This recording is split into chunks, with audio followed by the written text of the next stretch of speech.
Quote of the day: even the moon doesn't rush the night. It waits its turn to shine, so don't worry if your light feels delayed. When it's time, the world won't be able to miss it. At the proper time, we will reap a harvest if we do not give up. Galatians chapter 6 verse 9, that is your quote of the day. Now let's get right into this video. Now I'm not gonna lie to you, this week's episode of Raw was low-key boring, There was probably like 2 moments of this show I liked, but besides that, everything else was boring. I don't know. The crowd was dead for like 70% of it too, on top of that. So that didn't help anything. But overall, though, I don't even blame the crowd, the fans, or anything for being dead, because there was really nothing to be hyped about. Like this show it just felt like it was dragging on, honestly. Like it was boring. The matches we got, some of them didn't matter. Some of them were just boring, flat out. Like the only two things I enjoyed was the Bailey match, only because we saw the split personality Bailey thing. That was pretty cool. I'm really enjoying that split personality Bailey, character. That's the only reason I enjoyed that match. But besides that, the match overall itself was kind of boring until the end. And the other match I did enjoy was actually the Rhea Ripley versus Auska match. And my favorite part was after the match ended. My favorite part was literally after the match ended when the Kabuki Warriors turned heel, and they attacked Io Sky, for coming to the aid of Rhea Ripley. That was my favorite part. The end of the match. But anyhow, though, like I said, this week's episode was pretty boring, genuinely. Anyhow, let's just get right into this review. So, firstly, we kicked off with a Seth Rollins and Cody Rhodes in-ring promo, and these boys were literally not talking about anything. They were just yapping their heads off, yapping. And this really bothered me and disappointed me, because I'm like, the amount of history that these two have between them, you're telling me they couldn't even come up with a good promo. They faced each other like 3 consecutive times already. And Cody Rhodes' official return, you're telling me this is the best work they come up with the amount of history between them, the story, everything that's left to be told, everything that's left unsaid, everything that was unanswered, the amount of story between them. This is the best promo we could have got from both of these two. I'm like, dude, this was so bad. I was so disappointed. Like, Seth Rollins was just yapping, and Cody Rhodes wasn't saying anything back except for glazing Seth Rollins. I'm like, come on, dude. This was atrocious. But anyways, we're gonna get a meaningless champion versus champion match at Crown Jewel. So this was the reasoning of this. This was the whole build of this, I guess. This is why this is happening. And this was the reason for this promo segment. Anyhow, let's just get into the promo. So basically, in this promo, Seth Rollins just tells Cody Rhodes that he knows basically everything. He knows what everybody thinks of him. He knows what the fans think of him. He knows what the superstars think of him. He knows what CM Punk thinks of him. But he doesn't know what Cody Rhodes thinks of him. So he asks Cody Rhodes, "What do you think of me, Cody?" And Cody tells Seth Rollins that Seth Rollins changed his life. Seth Rollins changed his career. And Seth Rollins is one of the best, if not the best in the ring on any given night. But Seth Rollins chooses to hide behind goons, and Cody Rhodes can't wrap his head around that. Why Seth Rollins is hiding behind goons? Cody Rhodes cannot wrap his head around that. Seth Rollins then goes on to respond saying that they aren't goons. They are the vision, the future. And he says that at Crown Jewels, he will destroy Cody Rhodes if Cody Rhodes doesn't fall in line. And Cody Rhodes goes on to remind Seth Rollins that they faced off 3 times already. And each time the result was the same. Cody came out on top. Cody beat Seth Rollins. And he's won all 3. And he basically asked Seth Rollins, of those 3 matchups, how many have you won? And then he drops the mic and walks out of the ring. And that was that. No brawl, no nothing. We just had the Vision standing outside the ring like a bunch of goofballs.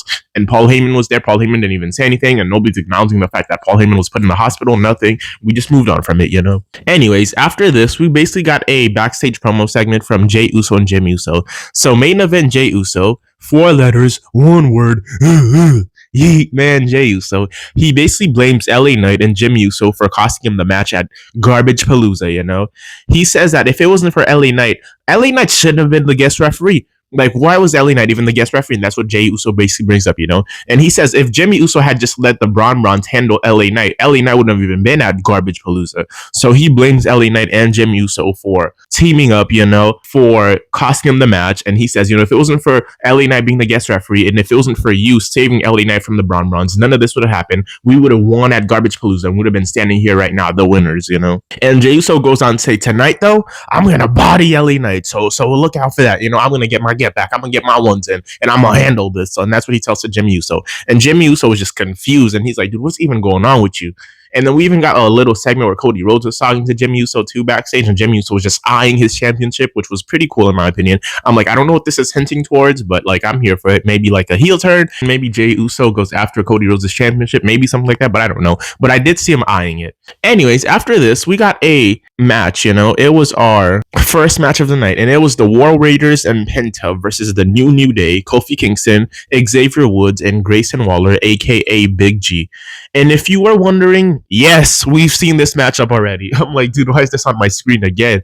We literally saw it like maybe 2 weeks ago. This same matchup, the same thing. But this match, however, it was a no DQ, so and no, the no DQ stipulation did not make this any more entertaining, any more bearable. This match was just nonsense. It didn't need to happen. This was probably one of the most boring no disqualification matches I've ever watched. Like, I'm so over this New Day and Penta and War Raiders nonsense. Like, this story's been dragging for too long. The Braun Monster have been dragging for too long, and it's still gonna go on. I'm like, God, something new, please, just scrap everything. Something new. We need a draft or something. I don't know. Just something new. I'm something new. Jesus. I've seen this so many times that it's not even interesting at this point. I don't care what stipulations that they're on. It's not interesting anymore. But anyhow, though, the match overall, it was a mid no disqualification match, We got a few decent spots, but, they didn't mean anything. I didn't care. I didn't pop for them. I've seen this already, But anyways, at the end of the match, Penta ended up hitting a Avalanche Mexican Destroyer. And basically what this means is that he hit a Mexican Destroyer off the top rope on Grayson Waller. And that's how they won the match. And Penta pins Grayson Waller 1, 2, 3. And the War Raiders and Penta, they win the match. They stand tall. And this is not the end of it. Watch them run this back again next week or in 2 weeks. Like, man, whatever. After this, we got an in-ring promo from our Raw Women's Champion, La Primera, Stephanie Vaquer. And so she basically came out and she cut a promo with Adam Pearce, next to her, asking her some questions and stuff like that. So La Primera basically said that this was her dream, she's dreamed of this moment. And at times it's felt impossible to get here, but she worked on this dream. She worked for it, day in, day out. And she made this dream a reality. She said that at Garbage Palooza, she beat one of the best, Io Sky. And this wouldn't have been possible without her hero in her corner, her dad, This wouldn't have been possible without Stephanie Vaquer's father, supporting her and being there for her. And she goes on to say that this championship represents the motivation you have all given me. I want to thank every single one of you. I am La Primera, Stephanie Vaquer, and I am your Raw Women's Champion, this, that, and the third. And that's how the promo segment ends, After this, we got our second match of the night, and it was Bayley versus Roxanne Perez. Split personality Bayley versus Roxanne Perez. So before the match, we got a little segment where Bayley was backstage basically begging Lyra Valkyria to be in her corner. They were being all buddy-buddy, as opposed to last week where Bayley was screaming at her, So they were being all buddy-buddy. Bayley was like, this would make my day, maybe I kind of helped you last week, maybe you helped me this week, stuff like that. So that was the first start of the split personality Bayley thing. And then we got into the match, and it was normal hugger Bayley for most of it until the end where she basically just snapped, But anyhow, before I get to that, let's just talk about this match. The match wasn't anything crazy. It was decent, I guess. It was, I don't know, man. It was kind of boring. It was decent, whatever. But like overall, though, if we're being honest, it was boring, For most of it, at least 90% of it was kind of boring. I mean, like, we got a few spots here and there, but like the fans did not care. The crowd did not care, respectably so, reasonably so. They did not care, and neither did I, But anyhow, though, we did get one cool part, and like I said, we saw a glimpse of the split personality Bayley, And in this match, at the end of it, Raquel Rodriguez was basically like attacking Lyra Valkyria on the outside, and Bayley just couldn't see that with her own two eyes, And she just started hearing voices, on some Randy Orton tip. She started hearing voices in her head, and those voices were talking to her, and then she just started losing her mind, and she snapped, and she absolutely destroyed Roxanne Perez.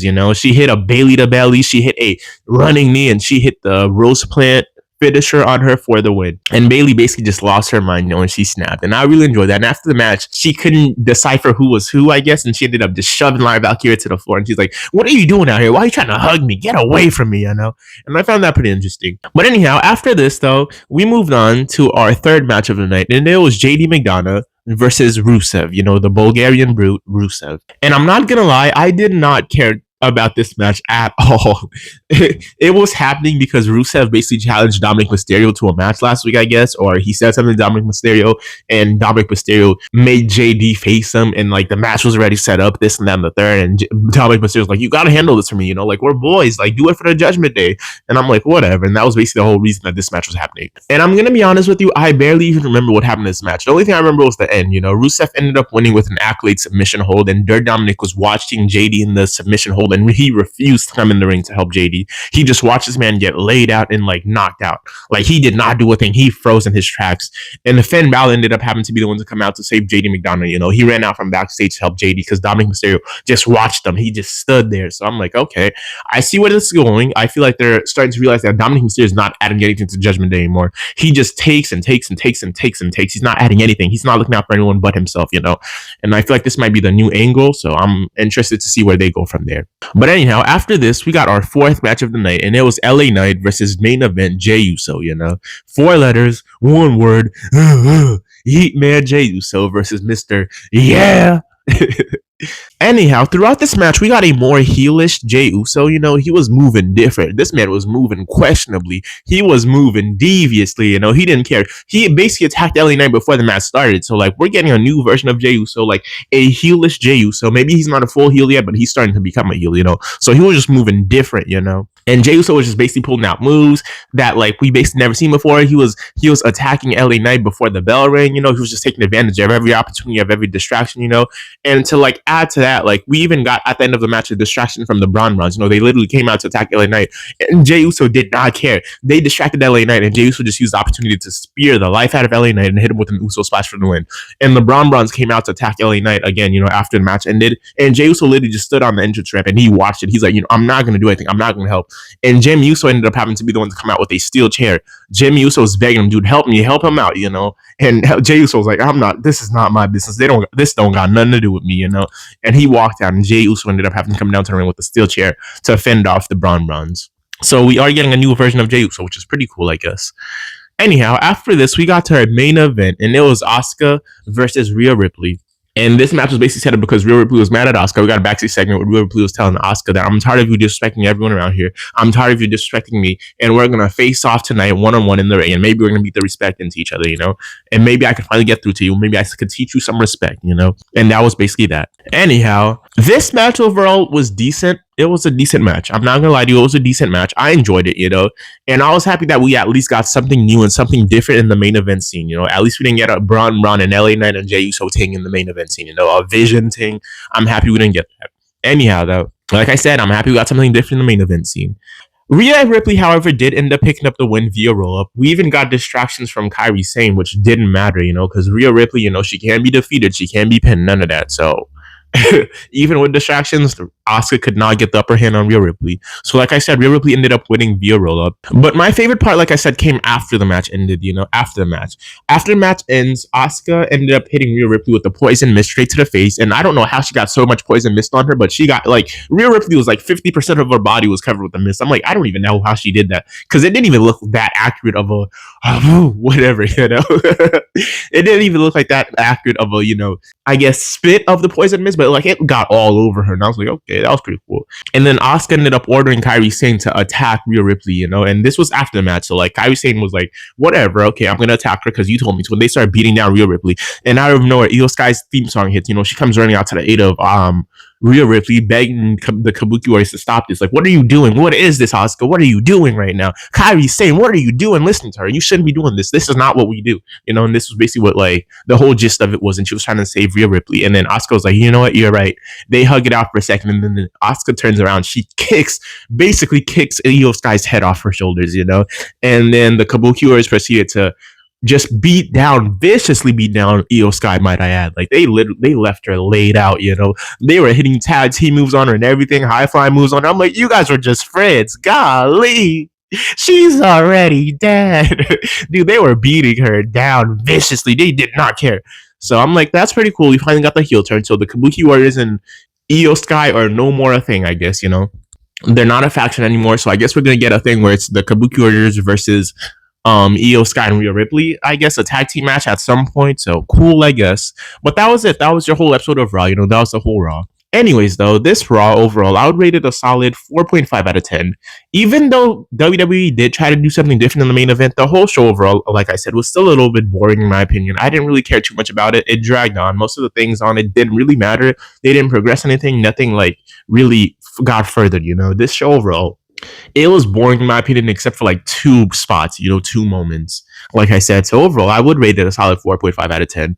And like I said, I literally only enjoyed like two moments of it. And it was the after the match ended for Rhea Ripley versus Auska and the Bailey split personality thing. But besides that, everything else, I didn't really care too much. Maybe the Jey Uso LA Knight match was all right too. But after that, though, everything else, it was skippable. Everything else was just literally skippable. And that entering promo from Cody Rhodes and Seth Rollins was criminal.